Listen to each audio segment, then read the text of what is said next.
क्या कहना चाहेंगे रितेश पांडे के इस तरीके से जाने को किस नजर से आप देख रहे हैं? जबकि और हम बता दें कि बताया जा रहा है सोशल मीडिया पे इस तरीके की सुखवाहट है कि 10 सांसद भी बसपा के जाने वाले हैं। किस नजर से आप देखते हैं इस तरीके के जाने को?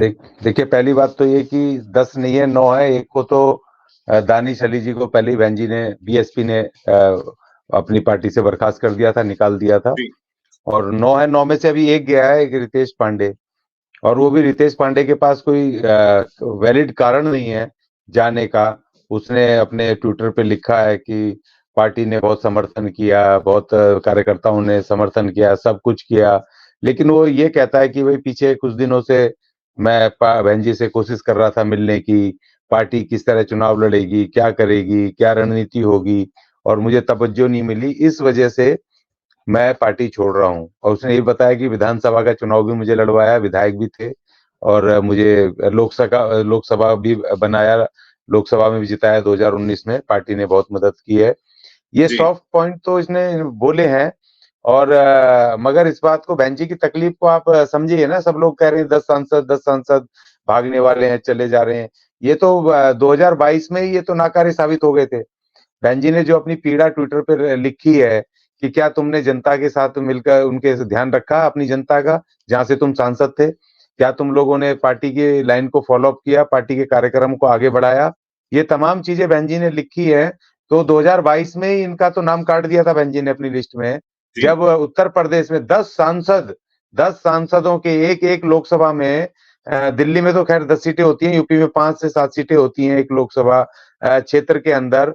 तो ये 10 है, कम से कम 50 से 70 सीटें लोकसभा की, उसमें से कम 30-40 सीटें तो कम से कम आती, जो कि ये 10 के 10 नाकारे सांसद, जिन्होंने की कुछ काम नहीं किया पार्टी का, और ये सांसद बन करके और ये आनंद लेते रहे।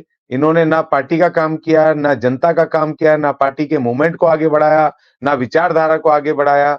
अब ये, और दूसरी बात ये कि कौन कह रहा है सांसद है, बचे कहाँ है? अभी अभी एक महीने, अभी इसी फरवरी में जो आखिरी सत्र इस लोकसभा का, मौजूदा लोकसभा का जब खत्म हो गया, आखिरी सत्र संसद का, संसद ही क्लोज हो गई है अगले चुनाव के लिए, तो ये तो सांसद बचे ही नहीं है। अब तो सांसद है कहाँ? जो लोग कह रहे हैं 10 सांसद है, सांसद तो है ही नहीं, क्योंकि अब तो जब अगला चुनाव होगा, अभी आचार संहिता लग जाएगी, उसके बाद जो चुने जाएंगे वो सांसद होंगे, तो पूरा कार्यकाल करके। और अब इसलिए भाग रहे हैं क्योंकि बहन जी इनको तवज्जो नहीं दे रही है, इनको टिकट मिलने वाले नहीं है, क्योंकि इन्होंने पार्टी के लिए कोई काम नहीं किए हैं। और ये किसी भी पार्टी ने जिस उम्मीदों के साथ इनको सांसद बनाया था, कार्यकर्ताओं ने, वोटरों ने, पार्टी नेताओं ने, और बहन जी ने जिस मकसद से इनको टिकट दे करके सांसद बनाया, इन्होंने जरा से भी 1% भी पार्टी की उम्मीदों पर और अपने वोटरों की और जनता की उम्मीदों पे खरे नहीं उतरे।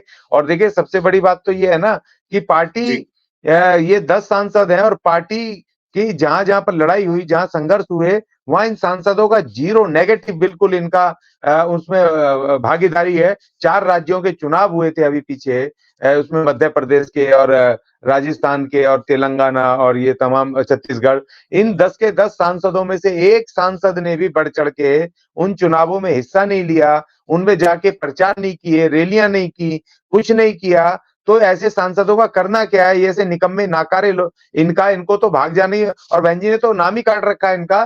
तो ये तो जबरदस्ती के, क्योंकि बहन जी वेट कर रही थी कि अब ये जो नया चुनाव होगा, नए कैंडिडेट आएंगे, नए पदाधिकारी उनको अपने टिकट देंगे, और टिकट की लिस्ट फाइनल हो रही है, इनके नाम कटे हुए हैं। इसलिए अब ये लालच में इधर उधर भाग रहे हैं कि दूसरी पार्टियों में इनको टिकट मिल जाए। जैसे ये रितेश पांडे को बीजेपी ने ले लिया, और बीजेपी ने उसी सीट से इसको वो बना दिया, अपना लोकसभा प्रत्याशी बना दिया। तो लालची लोग हैं, धोखेबाज लोग हैं।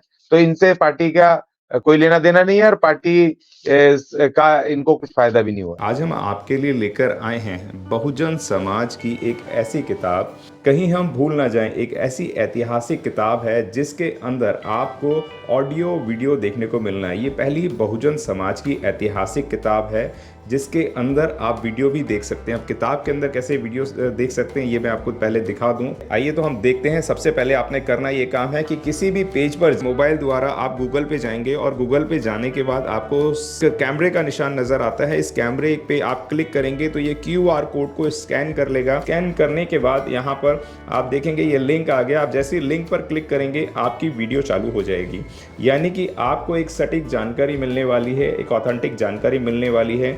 बहुजन समाज की पहली ऐतिहासिक किताब है जिसके अंदर आपको तमाम महापुरुषों की जानकारी मिलने वाली है। आप इस किताब में देख पाएंगे तथागत सम्यक बुद्ध जिनकी पूरी जीवनी आपको मिलने वाली है, महान सम्राट अशोक जिनका जीवनी आपको इसके अंदर पूरी मिलने वाली है, संत कबीर दास, संत शिरोमणि गुरु रविदास, सम्राट मीर भोज जिन्होंने इतिहास रचने का काम किया, गुरु घासीदास बाबा, वीरांगना झलकारी बाई, वीरांगना उदा देवी पासी, नागेली वीरांगना की कहानी, एकलव्य जिसका अंगूठा काट लिया था धोखे से, चोखा मेला हरिचंद ठाकुर, ज्ञानदीप छत्रपति शाहू जी महाराज, बिरसा मुंडा, ज्योतिबा फूले, माता सावित्रीबाई फूले, फातिमा शेख, ईवी रामास्वामी, स्वामी अच्युतानंद, बाबा साहब डॉक्टर BR अम्बेडकर जिनका मूल ग्रंथ आपको इसमें छोटी सी किताब में मिलने वाला है। आप ऑडियो भी देख सकते हैं, वीडियो भी देख सकते हैं।